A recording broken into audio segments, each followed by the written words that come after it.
Hey everybody, I've got huge news. You know the print-on-demand workflows that I've been showing you for the past year? I've just supercharged them. I've upgraded them to work with a native Ideogram module in Make, and I've released my own version, 101 AI automated print-on-demand product generators. Let's check out some of what you can make.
These product generators can be useful for anybody. It doesn't matter if your goal is only to have a few products and promote them well, or if you want to start creating e-com stores and be able to bundle hundreds of products for people all at the same time. Whether you want to generate 100 products while you go to sleep, or you just want to make your design process easier to streamline things for you, these workflows have you covered.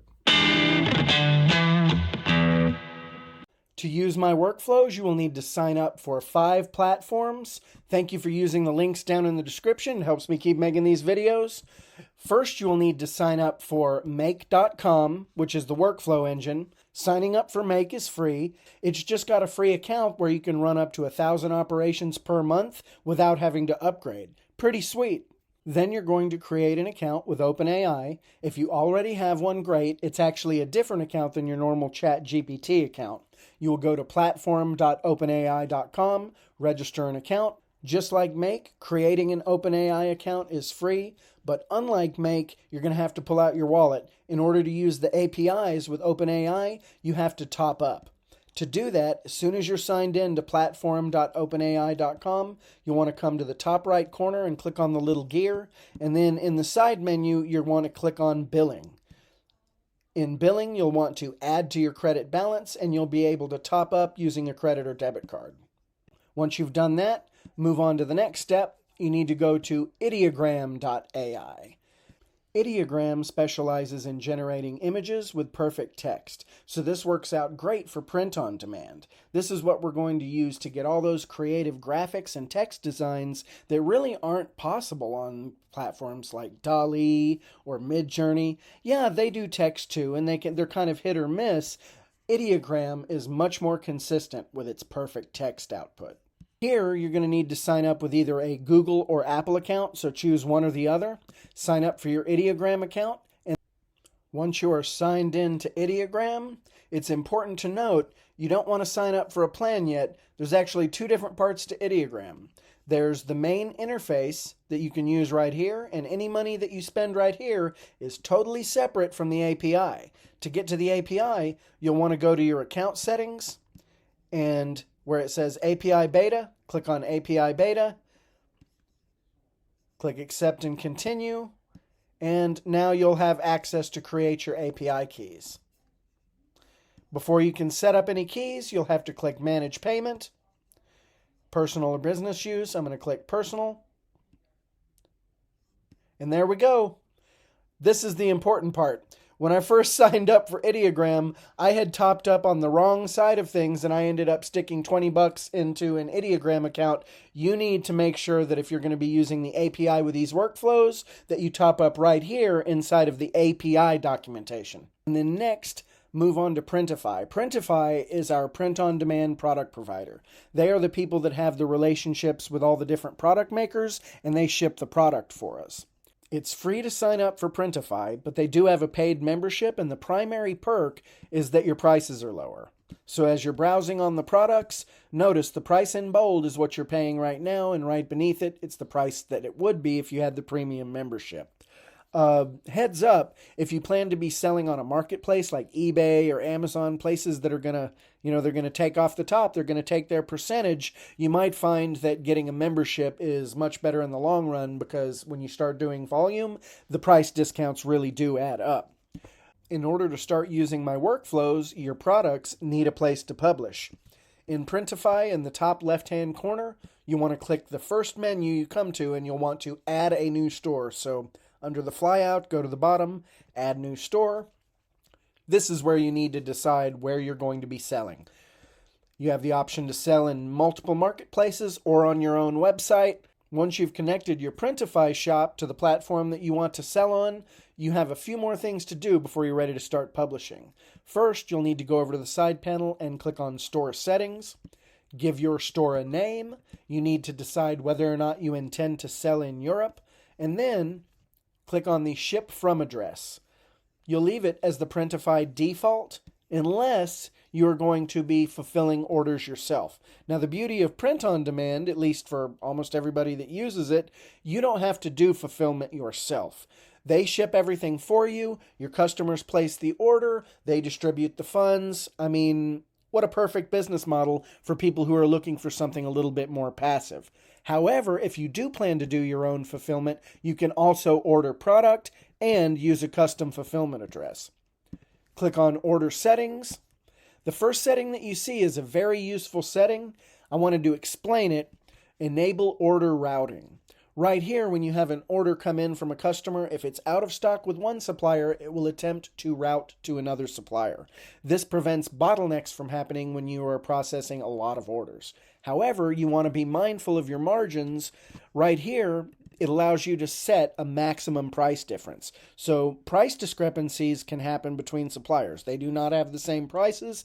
And for this particular shop, where I'm selling mostly t-shirts, the maximum I am willing to spend more is $2. So what this does is it prevents it from placing an order at a supplier where I might not be at a profit and might even be at a loss. So be careful when using this setting. I would also say be careful depending on the type of product. So for my funny t-shirts, those look more or less the same no matter which supplier gets the t-shirt. Maybe there's a little bit of a quality difference, but not much. With things like all over prints, though, that is very much different. Two suppliers can render two totally different products, and you really have to be careful with things like all over prints. I've learned that in the past year. The last step in setting up your Printify account, you'll need to designate a payment source for incoming orders.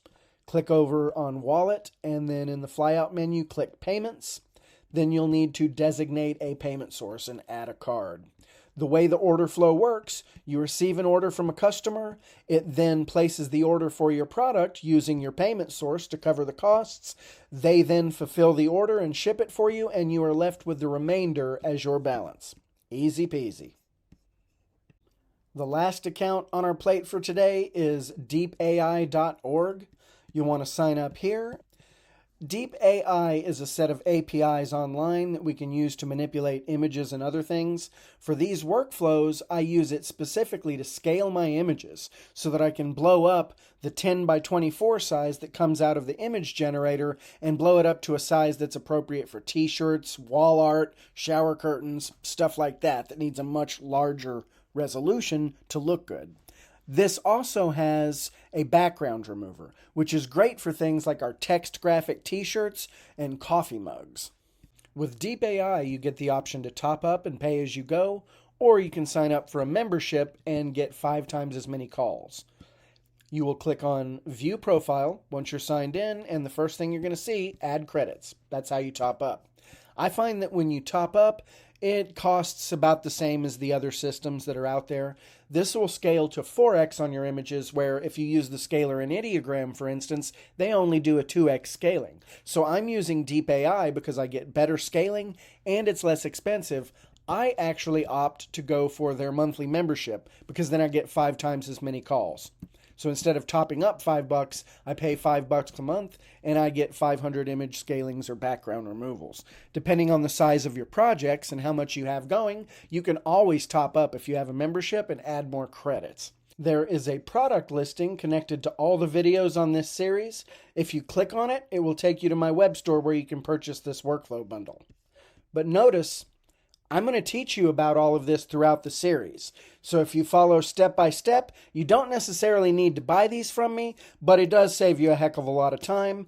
And I'm giving you more than just 101 workflows. You're actually getting 202 because I've got a set of workflows for Dolly and a set of workflows for Ideogram. And then in the future, as I add more, it's just going to stack up. The 101 is really 101 different products that you can make. So this is a pretty huge bundle. When you download the workflows, you will get a zip file. You'll need to double click on that or right click and extract the contents. That'll unzip the file, and then you'll see 4 folders. You'll have a DALL-E folder, an Ideogram folder, a POD segments folder, and I've given you 4 spreadsheets of sample prompts in this folder.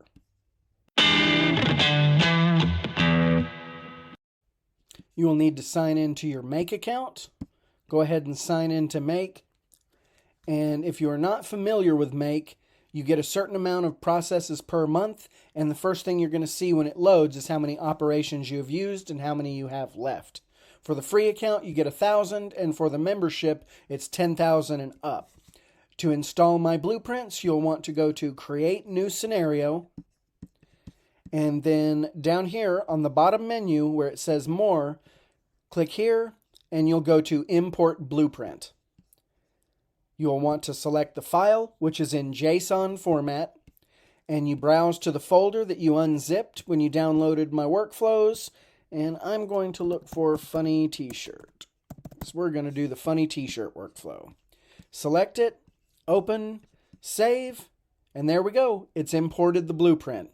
Now, first thing you need to do once you've got this open, we have to walk through each module and connect if you haven't done that before in Make. So you'll notice if you go to click Save and you've never done that, you'll actually get a big fat error right there. It's going to say something like account doesn't exist. Don't fear, we're going to walk through that right now. If you haven't used Make before, you're going to be prompted by your first module to set up your first connection, and then click Add. We're going to create the OpenAI connection. You're going to need to log into your platform.openai account, and we'll need to grab your API key and your organization ID. So let's go over here. We're logged in. I'm going to click on the little gear, and the first thing you'll see when you click the gear, we have the organization ID right here, so we can copy paste that into the field. And then we go and grab an API key. To get the API key, you're going to want to go over here over to the side menu where it says API keys, and you're going to want to create a new key and copy paste that and save your connection. Once you've saved your connection, you'll be able to view the entire module. But let's move on to setting up the rest of the connections first before we set up our first module. Next, we're going to jump to the Ideogram AI module, and you're going to click Add. And then for your Ideogram connection, you only need your API key. So you'll go over to Ideogram, navigate to your API documentation section, and you will create a new API key and copy paste. Save your connection, and Ideogram is ready to go. Now we want to set up our HTTP modules. These are more generic. The HTTP module works with any API in existence. So as long as you know how to use the API, you can pretty much use any platform by utilizing this Swiss Army knife of a module. If you've purchased my workflows, it's pretty much the same. They're pretty much ready to go. All you need to do is paste the API key. I do have another video if you're going through this from scratch where I show you how to configure this entire module. But for today's lesson, I'm just going to grab the API key from DeepAI, sign into DeepAI.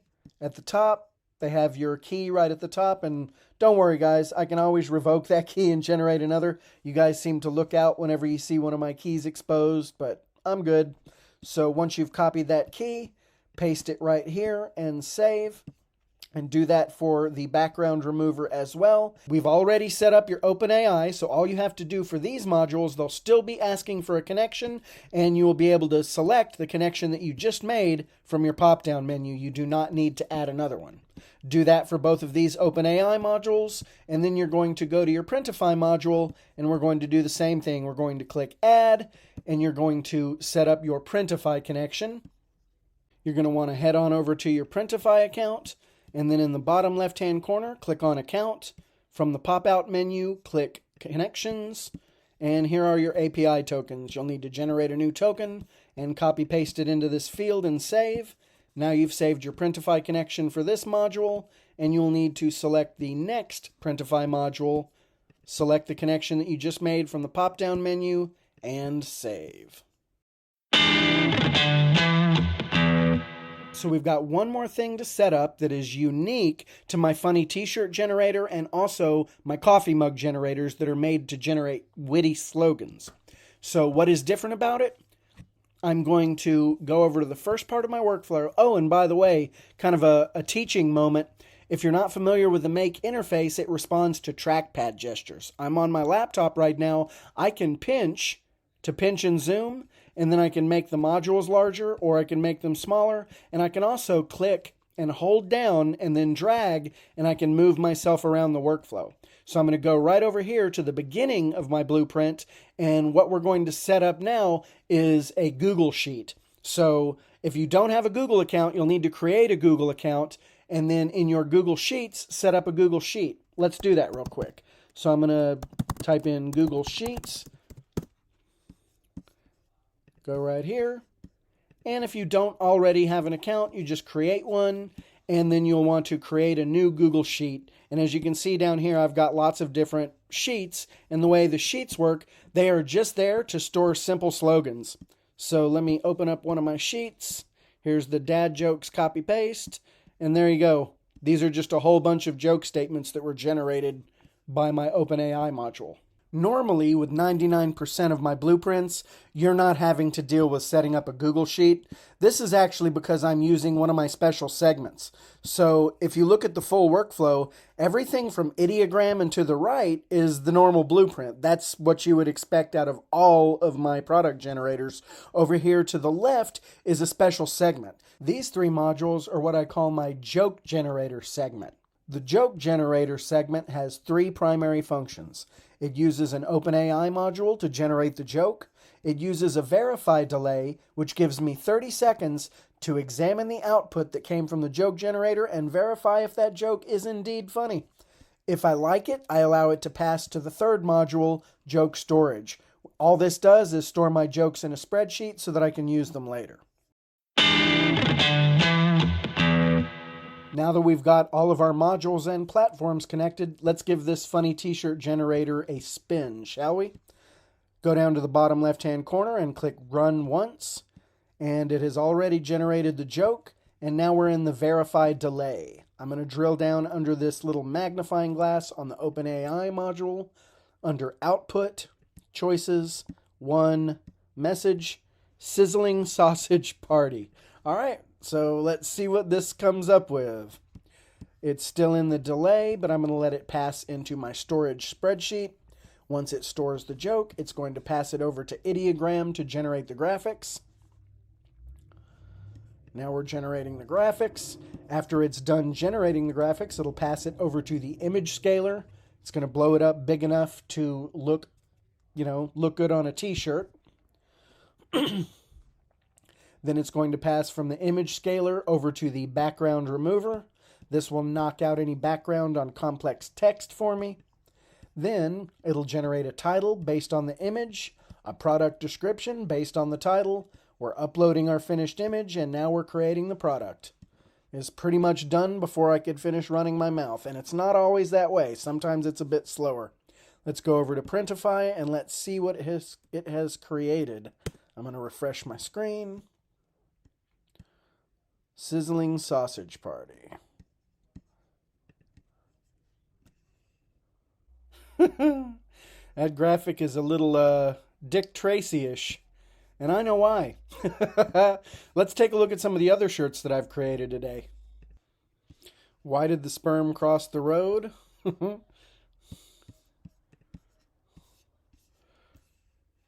Because I put the wrong socks on this morning. Oh man, that's just a little bit wild. So let's go see some of the others. I think Depeche Mode is a great band. I don't know if you guys are familiar. That's from that movie Orgasmo. I don't want to sound like a queer or nothing, but I think Depeche Mode is a great band. And let's go back to...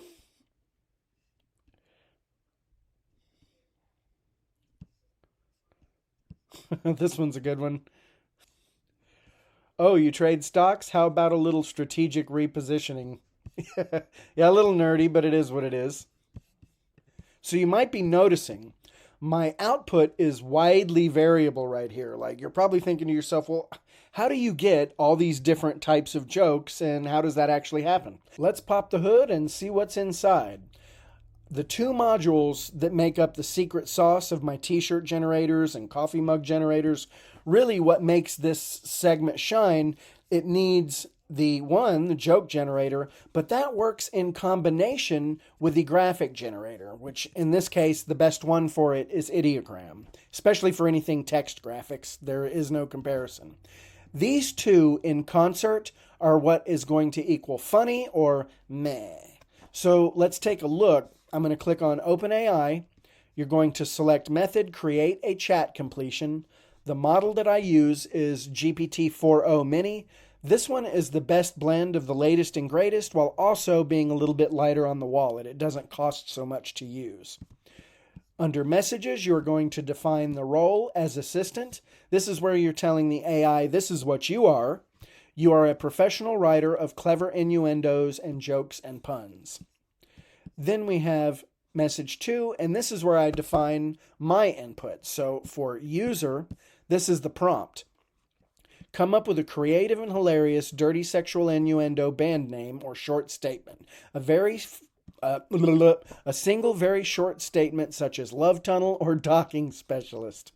Yeah, so this is where you would modify the content to get the varied output. If I wanted this to be a joke, like you saw in some of my other shirts, I would say something more like, come up with a creative and hilarious, dirty sexual innuendo-laden dad joke. All you have to do is modify these slightly for the target output that you're trying to get, and then you have to see the results.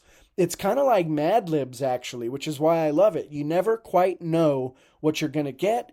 And I would say, about 30 to 40% of the output is really great, and the rest of it I discard. So full disclosure, that's why I have the delay. That's why I usually babysit this particular workflow, because unlike some of the other product generators where you can just kind of let them rip and go to sleep and wake up with 100 products, the joke shirt generator will waste a lot of money if you do that, simply because AI is not a human, right?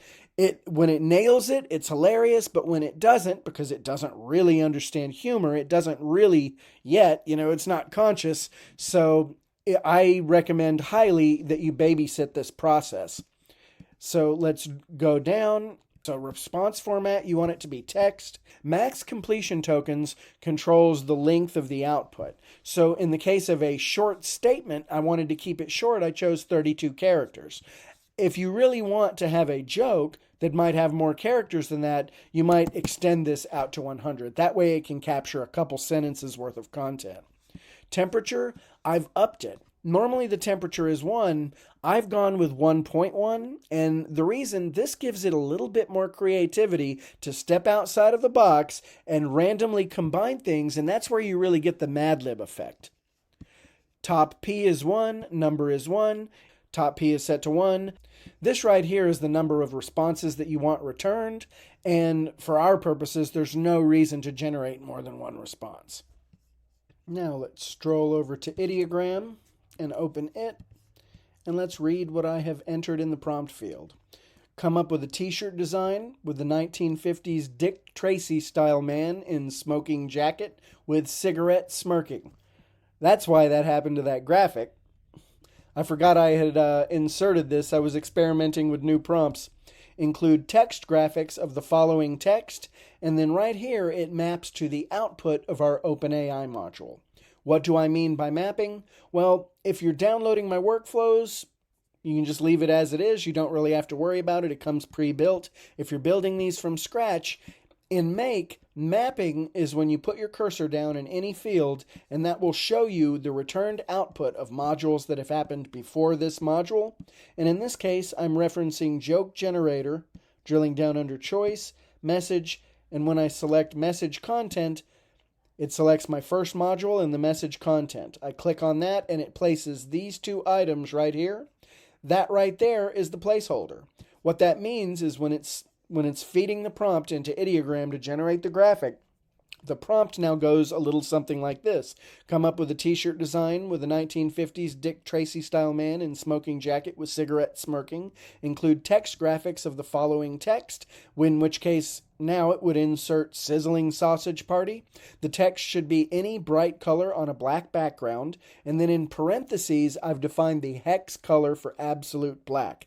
Now I've done this for a reason.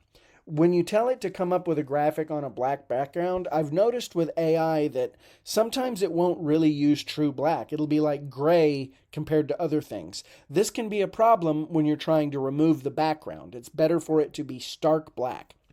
Easy to read style font with wide enough space between the characters for digital background removal to be easy. And I've learned this from experience. Anytime it takes the text and it clusters them too tightly, you can end up with a bunch of little black specks, or sometimes it just won't be able to remove entire big chunks of it. Now, the background removal, it's not perfect, but using these kind of prompts, you can get much better results than if you were to just, using these kind of prompts, you're going to get better results than if you just let the AI come up with text and cluster it however it wants. Do not always orient the letters diagonally. Find creative ways to present the text. Do not hide any of the text behind graphics. I learned that from experience. Oftentimes, the text would be like partially behind a head or something like that, and that ensures that that doesn't happen. Do not hide any of the text behind graphics. The entire text needs to be visible. Always keep the words in right to left order and never out of order. All of these things I found over time where it would generate random output that would look a little bit funny. As you continue to use these workflows, sometimes you will still notice output that you might want to avoid, and you can always add more negative prompting right here, and that will prevent those things from happening. So let's scroll down. The model that I'm using, the best model and most recent, is V2 Turbo. What's the difference? Well, if you go a little bit lower, the quality of the output is not quite as good, but it'll also cost a little bit less. I always use V2 Turbo. Resolution, I've chosen the maximum, and depending on your product, some products are better with a vertical image or a horizontal image, like if you're doing the wall art, or sometimes anything with a big, more vertical kind of panel, and you can choose different orientations.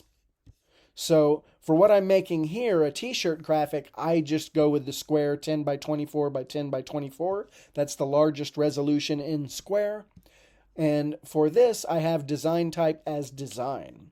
You do have lots of options. You can do realistic, which will tend to generate a photo-like graphic. You can do a 3D render, which will generate a more 3D rendered, almost video game style graphic. You've got anime as an option, or you can do auto and it will just kind of randomly do it and you get more varied output. Or you can choose auto and it will kind of randomize the output for you. I'm going to leave it to design.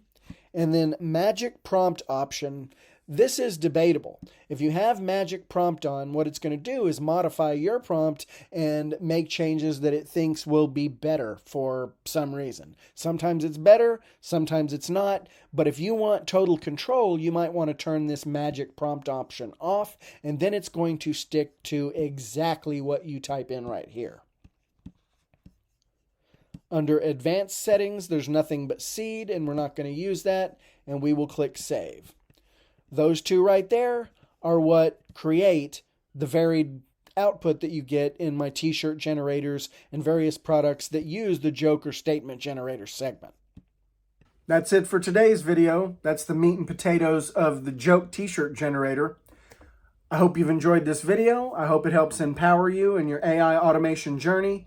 Stay tuned for the rest of the videos. Next video, I'm going to do a deep dive on the configuration of each module, including the title, description, Printify modules, placements, all of that jazz. And then in other videos, I'm going to walk you through more products, more cool stuff, more tips and tricks, and share everything I've learned along the way in my journey of deploying totally headless automated print-on-demand stores in the past year. Thanks for sticking around to the end of the video. Don't forget to hit like and subscribe. It helps a growing channel more than you know. And always remember, there is always a solution for everything.